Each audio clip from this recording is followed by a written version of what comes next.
c'est ce qu'il avait fait, le maire. Il avait pris des graines agricoles, comme ça, pas des graines agricoles, il avait pris des graines paysannes, comme ça.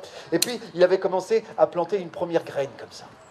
Et il a entendu une voix qui disait... C'est ça, une voix qui disait, qui est là? Et là, il a dit, c'est moi, le maire. Qu'est-ce que tu fais là? Tu vois bien, je suis en train de planter une graine. Et après, il a dit... Qui t'a donné l'autorisation? Personne!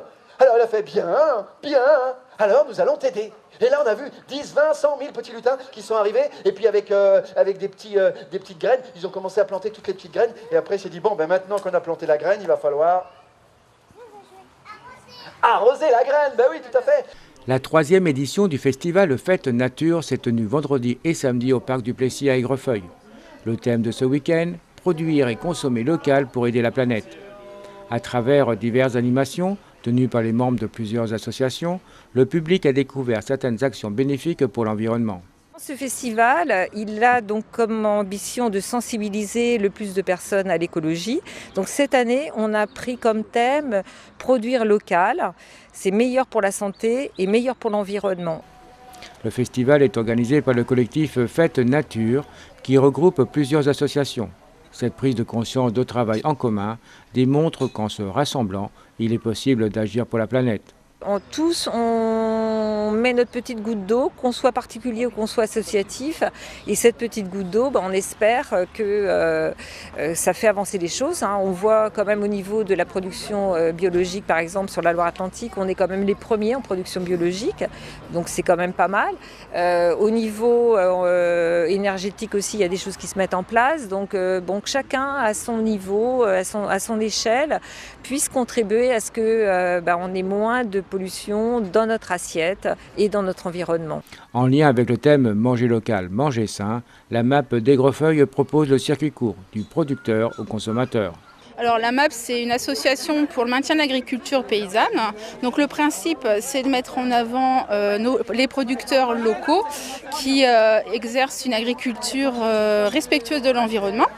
Et aussi, c'est de la vente directe, c'est-à-dire qu'on est une association. Notre but, c'est effectivement de mettre en relation les consommateurs, puisqu'on parle de consommateurs, avec les producteurs. Alors ça se fait par le biais d'un contrat qui est signé et qui est indépendant par produit.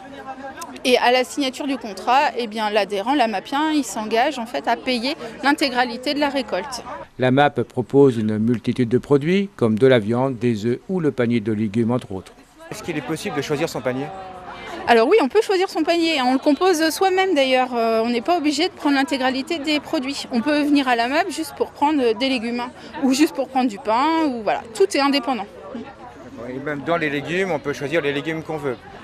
Alors non, dans le panier de légumes par exemple, on ne choisit pas ce qu'il y a dedans. Ce sont des légumes de saison. Voilà, en fonction de la production et des aléas aussi de production, puisque dans la MAP, le principe c'est aussi d'être solidaire avec le producteur. Ça c'est important, la solidarité. Donc on s'engage, on ne sait pas à l'avance ce qu'on va avoir dedans, ni la quantité. Dans l'idée du collectif Fête Nature, un nouveau concept, Cowatt. L'idée, c'est de poser des panneaux photovoltaïques sur des toitures, mais plutôt que d'avoir affaire directement à un commercial qui va venir vendre des panneaux photovoltaïques à une personne sur sa maison, c'est un projet collectif qui permet de faire un cofinancement. C'est-à-dire qu'il y a des gens qui peuvent ne pas avoir un toit qui permet de mettre des panneaux photovoltaïques, mais ces gens-là peuvent participer avec ce qu'ils peuvent comme apport financier, pour regrouper des moyens pour être beaucoup plus efficace à produire de l'énergie propre.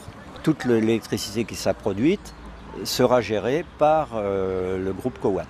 On fait ça en lien avec l'association Alizé de Nantes qui gère les points Info Énergie et l'association Élise de La Roche-sur-Yon qui gère également les points Info Énergie sur le secteur de La Roche-sur-Yon. Donc voilà, on est en train de rechercher actuellement des toitures et ce projet devrait démarrer soit vers la fin de l'année, soit le début de l'année prochaine. Après l'énergie solaire, un nouveau projet de Cowatt, l'éolien. on a été sollicité par Énergie Partagée Investissement qui gère les éoliennes de la Limousinière. Il y a un parc de 3 éoliennes à la Limousinière gérées par Énergie Partagée Investissement et on nous a offert la possibilité de rentrer dans le comité de pilotage de gestion de ces éoliennes. Donc ça permet de rapprocher, l'idée c'est de rapprocher un peu les citoyens, les gens du secteur de la gestion de ces éoliennes. Donc ça, voilà, ça fait un aspect local et ça permettra aussi après d'aller développer des sensibilisations. C'est-à-dire on pourra par exemple s'adresser aux écoles pour faire des choses autour de ces projets éoliens. Par exemple, c'est un petit peu ce qu'on a comme projet derrière par l'intermédiaire de cette implication dans ce comité. Le collectif Fête Nature a souhaité sensibiliser le public au développement durable, à la consommation bio et locale, pour une amélioration de notre santé et de celle de la planète. Une opération somme toute réussite et amenée à se renouveler.